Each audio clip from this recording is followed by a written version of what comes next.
आप सभी का एक बार फिर से स्वागत है हमारे चैनल पर। आज के इस वीडियो में हम लोग GS mock test super TET के लिए डिस्कस करने वाले हैं और ये हमारा मॉक टेस्ट नंबर 9 है।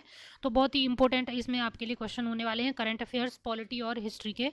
और हम एक एक सब्जेक्ट वाइज जैसे कवर कर रहे हैं, अभी हिस्ट्री पॉलिटी चल रहा है, उसके बाद में ज्योग्राफी और साइंस भी हम अपने मॉक टेस्ट में ऐड करते जाएंगे। अगर आपको इसका पीडीएफ चाहिए तो आप हमारा व्हाट्सएप ग्रुप है वो ज्वाइन कर सकते हैं, जिसका लिंक आपको हमारे डिस्क्रिप्शन बॉक्स में नीचे मिल जाएगा। तो वहाँ जाके आप ज्वाइन कर सकते हैं, फ्री में आपको इसका पीडीएफ मिल जाएगा। तो और आप चैनल को सब्सक्राइब ज़रूर कर लें प्लीज़, क्योंकि बहुत मेहनत लगती है एक वीडियो बनाने में। तो आप अगर सब्सक्राइब करते हैं और लाइक करते हैं तो वही हमारे लिए मोटिवेशन का काम करता है। तो चलिए वीडियो शुरू करते हैं। भारत का पहला हरित गांव घोषित किया गया है। तो भारत का पहला हरित गांव है ये घोषित किया गया है आपका नागालैंड में। और गांव का नाम क्या है? तो गांव का नाम है खोनुमा खोनोमा गांव। खोनोमा गांव है नागालैंड का, म्यांमार की बॉर्डर पर।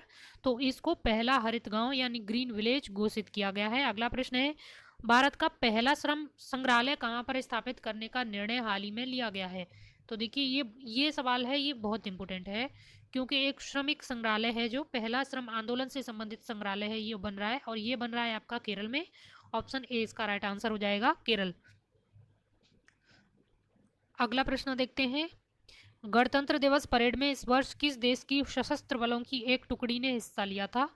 तो ये था बांग्लादेश की टुकड़ी। ऑप्शन बी इसका राइट आंसर हो जाएगा। क्वेश्चन नंबर 3, ऑप्शन बी इसका राइट आंसर है, बांग्लादेश। अगला प्रश्न है, 300 करोड़ रुपए की लागत से देश का पहला 3 टावर जेंडर कहाँ पर निर्माणाधीन है? तो ये निर्माणाधीन है केरल में। केरल में कौन सी जगह पर है? तो केरल में कोझिकोड में है।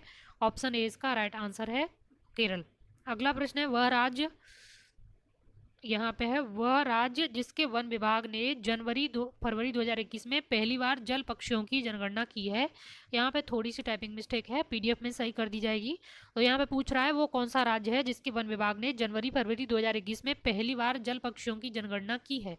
तो राइट आंसर यहाँ पे हो जाएगा आपका पश्चिमी बंगाल। और ये सवाल पूछा जा सकता है क्योंकि पश्चिम बंगाल में इलेक्शन है और चर्चा में है, तो उससे संबंधित सवाल आने की संभावना है। अगला प्रश्न है, हाल ही में किस देश की राज्य कैबिनेट भारत की पहली कागज रहित कैबिनेट बनी है?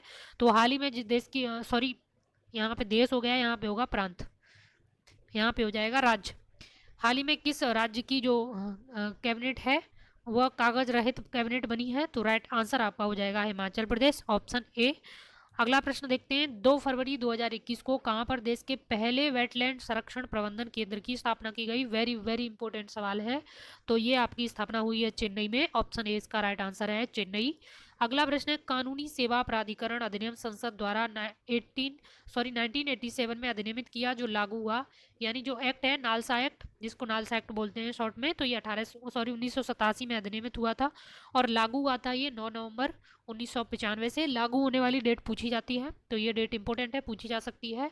और 39 एज आपको याद होगा, जिसमें फ्री लीगल एड की बात होती है, तो इसी एक्ट के तहत वो इसमें ऐड किया था। अगला प्रश्न है, उच्चतम न्यायालय, इसके तहत 39A ऐड नहीं हुआ था, लेकिन 39A को जमीनी स्तर पर लागू कैसे करना है वो इस एक्ट के तहत हुआ था, क्योंकि इसके तहत ही जो मुफ्त सेवा है उसको जमीनी स्तर पर उतारा गया था न्यायिक सेवा में। अगला प्रश्न है, उच्चतम न्यायालय अभिलेखों के न्यायालय के रूप में कार्य करता है, ये किस आर्टिकल में उल्लेखित है? ये बहुत इंपॉर्टेंट सवाल है। जो जैसे सुप्रीम कोर्ट भी एक अभिलेखीय न्यायालय की तरह काम करता है, वैसे ही उच्च न्यायालय का कौन सा आर्टिकल है जिसके तहत उच्च न्यायालय को भी एक अभिलेखीय न्यायालय के रूप में कार्य करने का उल्लेख हुआ है? तो वो है आपका अनुच्छेद 215, ऑप्शन बी। अगला प्रश्न देखते हैं, दो से अधिक राज्यों के लिए एक उच्च न्यायालय की स्थापना संविधान के अनुच्छेद में उल्लेख किया गया है, तो किस में किया गया है? यहाँ पे बात यह है कि दो राज्यों के लिए एक उच्च न्यायालय हो सकता है, तो ये उल्लेख है आपका किस आर्टिकल में? तो राइट आंसर आपका यहाँ पर हो जाएगा ऑप्शन बी, 231। अगला प्रश्न देखते हैं, पश्चिम बंगाल में विधानसभा सदस्यों की संख्या है। तो पश्चिम बंगाल के विधानसभा सदस्यों की संख्या है, ये पूछी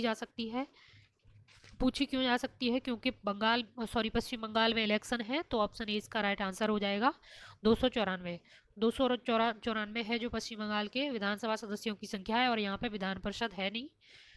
अगला प्रश्न है, राज्यपाल की नियुक्ति का उल्लेख संविधान के अनुच्छेद में किया गया है, तो ऑप्शन डी इसका राइट आंसर हो जाएगा, अनुच्छेद 155।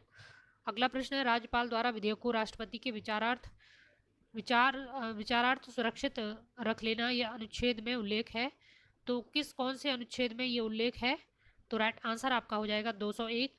और यहाँ पे एक जो विवाद का विषय हमेशा रहता है स्टेट और सेंटर के मध्य में, तो वो है कि 201 आर्टिकल के तहत राज्यपाल है वो राष्ट्रपति के लिए विधेयक को सुरक्षित विचारार्थ रख सकता है, और राष्ट्रपति के पास वो विधेयक पहुंच जाता है। तो राष्ट्रपति के पास कोई टाइम बाउंड नहीं है कि उसको इतने दिन में वापस करना है। तो ये एक हमेशा से विवाद का विषय रहता है केंद्र राज्य संबंधों में। तो यहाँ पे याद रखना है कि इसके लिए कोई टाइम बाउंड नहीं है कि राष्ट्रपति कितने दिन में इसको वापस करेगा।